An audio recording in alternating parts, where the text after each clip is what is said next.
মৌলানা রুমি রহমতুল্লাহ আলাইহি এই গল্পের ভিতর দিয়ে বুঝিয়েছেন যে অন্যায়কে যে আমি সমর্থন করলাম, জুলুম করতেছে সেটাকে সমর্থন করলাম, আমার সাথীকে একা ছেড়ে দিলাম, সেই পরিণতিটা, সেই ভোগান্তিটা আমার উপর আসবে। শুধু সুফিকে শেষ করে নাই, বরং যারা মনে মনে খুশি হয়েছিল সুফি চলে যাক, আমরা দুইজনে ভোগ করব এই বাগান, তাদের উপরে সেই পরিণতিটা আবার আসছে। সেই সৈয়দকে শেষ করলো। সৈয়দকে যখন শেষ করে তখন মনে মনে মুফতি সাহেব খুশি হয়েছিল যে হ্যাঁ, যাই হোক, এই সৈয়দও গেল এবং এই সুফিও গেল, এখন তো আমি জ্ঞানী লোক, বাগান মালিক আমাকে যথেষ্ট সম্মান দেখাচ্ছে। কিন্তু মৌলানা রুমি রহমতুল্লাহ আলাইহি প্রমাণ করেছেন, দেখিয়ে দিয়েছেন যে না না না, এই মুফতি সাহেবও রেহাই পাবে না। আমরাও যারা মনে করি যে আমি নিজে বাঁচলে হলো, অন্যরা শেষ হয়ে যাক, তারাও যাতে সতর্ক হন যে না না, যারা ক্ষমতার মালিক, যারা দণ্ডমুণ্ডের মালিক, যাদের হাতে অর্থ বিত্ত রয়েছে, তারা এই সমাজটাকে, দেশটাকে চালানোর জন্য তাদের একটা পলিসি হলো যে ভাগ করো, শাসন করো। আসসালামু আলাইকুম ওয়া রাহমাতুল্লাহি ওয়া বারাকাতুহু। মসনবী পাঠের আসরে আজকে তিনজন লোককে নিয়ে একটি গল্প বা কাহিনী, যেটি মৌলানা রুমি তার বিখ্যাত মসনবী শরীফে অবতারণা করেছেন, বর্ণনা করেছেন, তার উপর আলোচনা করব। মৌলানা বলেন, এক বাগান মালিক তার খামার বাড়িতে গিয়ে দেখেন তিনজন লোক জটলা বেঁধে বসে আছেন। এদের একজন ধর্মীয় আইনজ্ঞ ফকি, আরেকজন নবী বংশের লোক, সর্বমহলে সম্মানিত সৈয়দ, আর তৃতীয় জন হল সুফি, আধ্যাত্মিক সাধক। তাদের দেখে বাগান মালিকের মনে সন্দেহ জাগে। মনে মনে বলে, নিশ্চয়ই কোনো অসৎ উদ্দেশ্যে তারা আমার অগোচরে, আমার বিনা অনুমতিতে আমার খামার বাড়িতে প্রবেশ করেছে, অনধিকার চর্চা করেছে। আমি আজ তাদের জীবনের শিক্ষা দিয়ে ছাড়ব। কিন্তু কি করি, ওরা যে তিনজন আর আমি একা।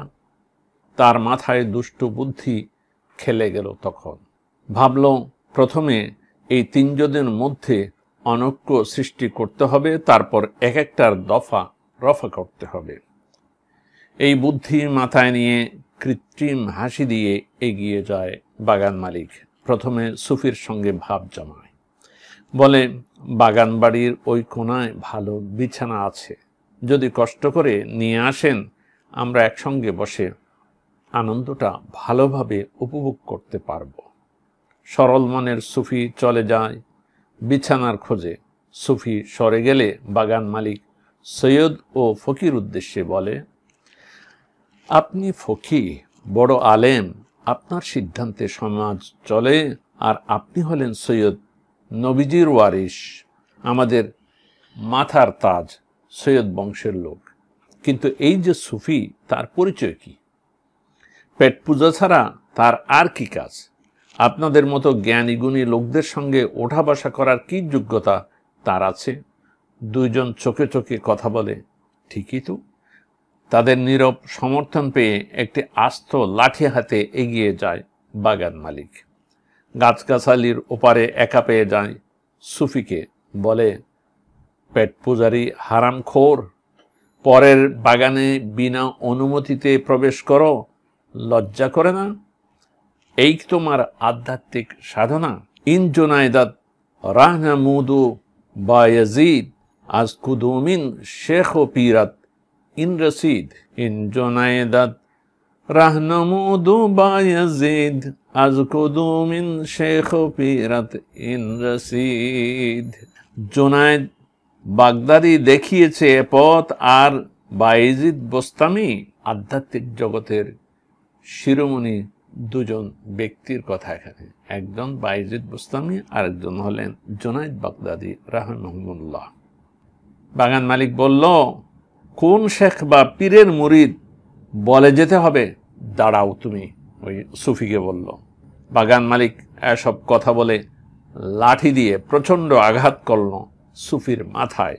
রক্তাক্ত সুফি মাটিতে গড়াগড়ি দিল আর মনে মনে বলল, ওহে দুই বন্ধু, আমাকে পর ভেবেছ, পাষণ্ড বাগান মালিকের সঙ্গে জোট বেঁধেছ, অথচ আমি তোমাদের আপন আর এই লোক তোমাদের দুশমন। দেখবে আমার পরে অবশ্যই তোমাদের পালা আসবে।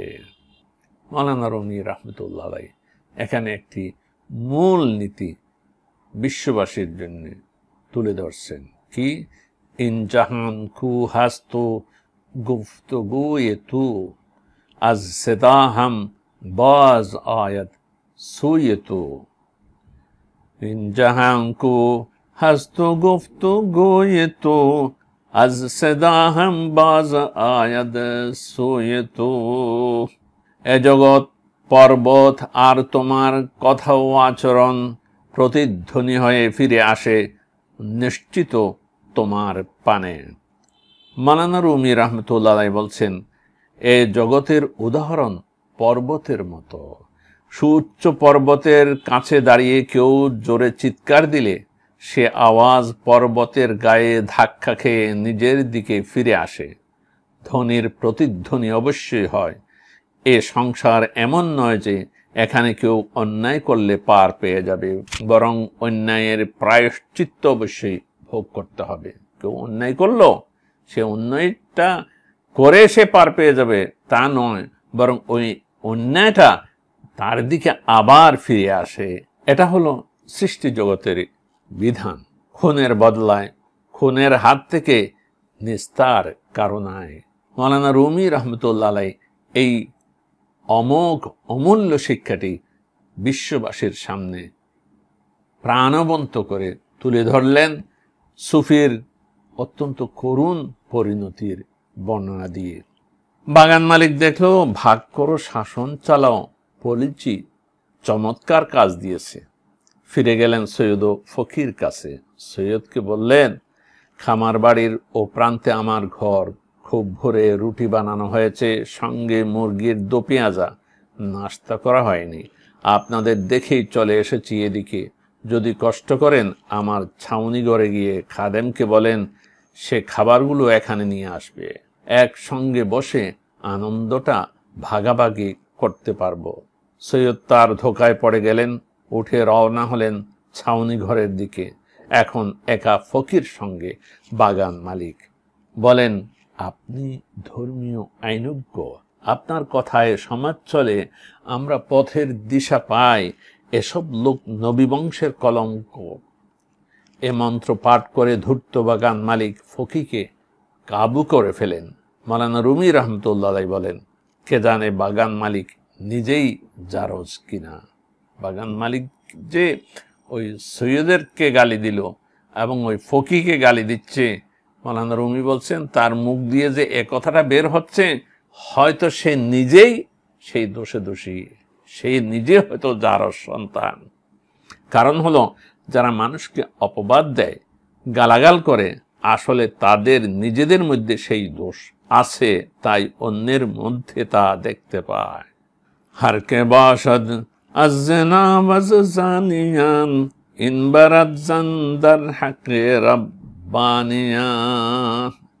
হারকে, যে ব্যক্তি বাসাদ হয় আযনা, জেনার থেকে, বেবিচার থেকে যে যার জন্ম, ওয়াজানিয়ান, বেবিচারীদের, জানি বেবিচার জেনাখোরদের ঘর থেকে, ঔরস থেকে যাদের জন্ম, তারা আল্লাহওয়ালা হক্কানি রব্বানি লোক যারা আছে, তাদের সম্পর্কে এই ধরনের খারাপ ধারণা তারা পোষণ করে। যেজন জারজ বেবিচারীর ঔরস জাত আল্লাহওয়ালাদের মনে করে নিজের মতো। যাই হোক, গাছগাছালির আড়ালে ছাউনি বাড়ির কাছে সৈয়দকে একা পেয়ে যান। গুফতা এখার আন্দরিম বাগাত কে খান দুজদি আজ পায়গম্বরত মিরাসমান্দ। গোফত, বাগান মালিক ওই সৈয়দকে বলে, এই খার, এই গাদা, আন্দরিন বাগাত, এই বাগের মধ্যে, বাগ মানে বাগান, বাগ বাগিচা ফার্সি শব্দ। কে খান, তোমাকে কে ডেকেছে, কে আসতে বলছে? দুজদি আজ পায়গম্বরত মিরাসমান্দ, সৈয়দ বংশ, পয়গম্বরের বংশধর। পয়গম্বর কি তোমার জন্য তোমাদের জন্য এখানে চুরি করাটাই উত্তরাধিকার রেখে গেছেন? বলেন, হে গাদা, কে আসতে বলেছে? এখানে তোকে চুরি কি পেয়েছ পয়গম্বরের মিরাসি সম্পত্তি রূপে? শিররাব ছে আমি মানত বদু তো বে পয়গম্বর ছে মিমানি বগো। বাঘের বাচ্চা তো বাঘের মতো হয় সবাই জানে, পয়গম্বরের সঙ্গে কি মিল তোমার বলো এক্ষণে। বাঘের বাচ্চা বাঘের মতো হবে, কিন্তু তুমি যে সৈয়দ বংশ বলতেছ, পয়গম্বরের বংশধর, বলো দেখি তোমার মধ্যে কি আছে পয়গম্বরের। একথা বলে এমন প্রহার শুরু করলো, অতীতে খারেজি দলের কোন লোকও পয়গম্বরের বংশধরের প্রতি এমন আচরণ করেনি। মাওলানা রুমি রহমতুল্লাহ আলাইহি ইতিহাসের একটি বাস্তব পরিস্থিতির দিকে ইঙ্গিত করেছেন যে যারা খারেজি মতবাদ যারা পোষণ করে, তারা পয়গম্বরের বংশধরের প্রতি চরম শত্রুতা পোষণ করে। এখানেও বাগান মালিক সেই সৈয়দের প্রতি ওই ধরনের এবং এর চাইতে আরো নিষ্ঠুর আচরণ করল। এজিদ ও সীমারের চেয়ে নিষ্ঠুর লোকটি সৈয়দের লাশ ফেলে এবার ফিরে আসে ফকির কাছে। ফকিহ মনে মনে হিসাব কষেন, এখন মুফতি বললে সহজে বোঝা যাবে, বড় মুফতি, বড় ফকি, বড় আলেম, বাগানে আমি একা। তিনি মনে মনে খুশি হয়েছে যে সুফি তো শেষ, সুফিও চলে গেছে এবং সৈয়দও চলে গেছে, এখন আমি একাই ভোগ করতে পারবো এখানকার ফলমূল বিনোদন। ওদিকে বাগান মালিকের মন বলছিল অন্য কথা। ধূর্ত আসতে না আসতেই শাসিয়ে উঠল। ফতওয়া আত ই নাস্ত আই বুবর ই দেদাস্ত খান্দারা ই ওয়ানাগু ই আমরাহাস্ত। তোমার ফতোয়া কি বলেছে রে হতবাগা?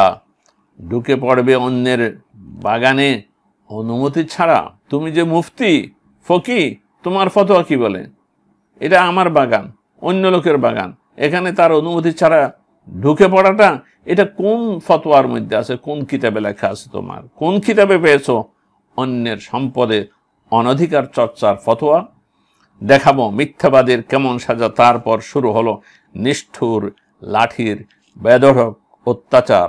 ফকি তখন বাগান মালিককে উদ্দেশ্য করে বলে কি, গোফতা হাক্কাস্তাত বেজান্দাস্তাত রাসিদ ইনসাজায়ে আনকে আজ ইয়ারান বুরিদ। গোফত, ফকি বলল, মুফতি সাহেব বলে, তোমার কথাই সত্য, তোমার অধিকার আছে। এ বাগান মালিক, তুমি যে আমাকে পিটাচ্ছ, এটা তোমার অধিকার আছে, কারণ আমি বন্ধুদের সাথে বিশ্বাসঘাতকতা করেছি। যে এরকম বিশ্বাসঘাতকতা করে তার এই ধরনের শাস্তি পাওয়াই উচিত। বলো তোমার কথাই সত্য, তোমার অধিকার আছে, বন্ধুদের ছেড়ে যায় যে এমন শাস্তি লেখা তার কপালে। এই গল্পে মাওলানা রুমি রাহমাতুল্লাহ আলাইহি আমাদেরকে অনেকগুলো বিষয় শিক্ষা দিয়েছেন। প্রথম কথা হলো, এই পৃথিবীতে কেউ যদি অন্যায় করে, অন্যায়টা তার উপরে ফিরে আসে। বিরাট পর্বতের সামনে গিয়ে কেউ যদি চিৎকার করে, সেই আওয়াজটা পর্বতের সাথে, পাহাড়ের সাথে ধাক্কা লেগে, অথবা পর্বত কেন বলবো, একটা বড় বিল্ডিং এর সামনে যদি গিয়ে কেউ একটা বড় করে চিৎকার দেয়, আওয়াজ দেয়, তাহলে সেই আওয়াজটা ফিরে আসবে। অনুরূপভাবে এই পৃথিবীতে যারা যেই কাজ করে, ভালো হোক বা মন্দ হোক, সেই কাজের পরিণতি তার দিকে ফিরে আসে, সেটা ভুগতে হবে। কোনো জালিম যাতে মনে না করে যে আমি জুলুম করে পার পেয়ে যাব এবং এর প্রায়শ্চিত্ত, এর ভোগান্তি আমাকে ভুগতে হবে না। আমরা যারা সমাজ জীবনে স্বগোত্রীয় বলে মনে করি, যেমন ফকিহ তিনিও ধর্মীয় লাইনের, সৈয়দ তিনিও ধর্মীয় লাইনের, সুফি সাহেব তিনিও ধর্মীয় লাইনের, আমরাও আমাদের সমাজে পরস্পর মিলে যে বসবাস করতেছি, একজনের উপর যখন অত্যাচার আসে, আমি যাতে মনে মনে খুশি না হই যে যাক, ওরা এই দল, ওই গোষ্ঠী, ওরা শেষ হয়ে গেল, তাহলে ময়দান সম্পূর্ণ আমার হাতে চলে আসবে এবং আমার প্রতিদ্বন্দ্বী কেউ থাকবে না।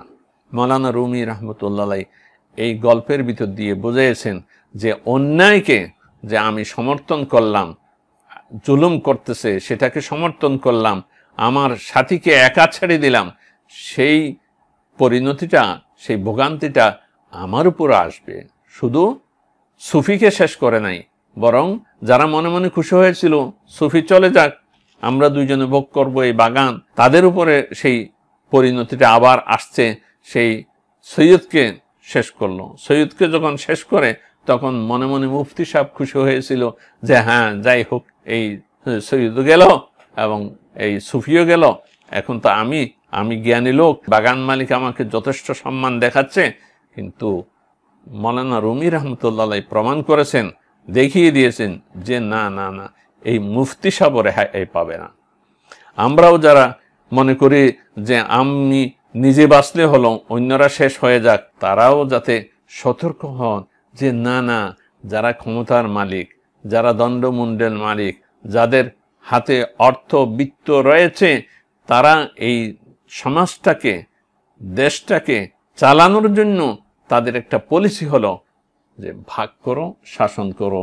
যে কথাটা ব্রিটিশদের বেলায় সমাজের মধ্যে চালু আছে, যে ব্রিটিশরা এই দেশকে দখল করেছিল, সেই পলিসি প্রয়োগ করে যে আমাদের একজনের বিরুদ্ধে আরেকজন, এক সম্প্রদায়ের বিরুদ্ধে আরেক সম্প্রদায়, এক রাজা বাদশাহ আমিরের বিরুদ্ধে আরেকজনকে লেলিয়ে দিয়ে প্রথমে আমাদের পরস্পরের শত্রুতে পরিণত করেছে, তারপর অন্য দলকে শেষ করার পরে আবার এসেছে আমাদেরকে শেষ করার জন্য। ব্রিটিশরা সেই পলিসিতে দুনিয়ার বিভিন্ন জায়গায় শাসন করেছে, কর্তৃত্ব চালিয়েছে। মৌলানা রুমি রহমতুল্লাহ সেই কবে আগের থেকে, কত 700-800 বছর আগেই তার এই দর্শনের মাধ্যমে আমাদেরকে, সমাজকে, মানব জাতিকে সতর্ক করেছেন কখনো যাতে জালিমদের পক্ষপাতিত্ব বা শত্রুতা, মিত্রতার এই সমস্ত প্রলোভনের মধ্যে আমরা যাতে না পড়ি, আমরা যাতে পরস্পরকে, আপন লোকদেরকে পর না ভাবি এবং সবসময় সতর্ক থাকি। আমরা আজকের এই আলোচনা থেকে, এই কাহিনী থেকে, এই গল্প থেকে অত্যন্ত অমূল্য একটি শিক্ষা আমাদের জীবনের জন্য, সমাজ জীবনের জন্য, মুসলিম উম্মার জন্য এবং গোটা মানব জাতির জন্য লাভ করেছি। এই শিক্ষা, এই চেতনা, এই উপলব্ধি যদি আমরা ধারণ করে চলতে পারি বাস্তব জীবনে, তাহলে আমরা ওই জালিমের হাতে অত্যাচারিত হব না এবং আমাদের ঐক্য, আমাদের পারস্পরিক ভালোবাসা, মহব্বত, পরস্পরের সাথে যে সম্পর্ক, সেই সম্পর্ক সহজে নষ্ট হবে না।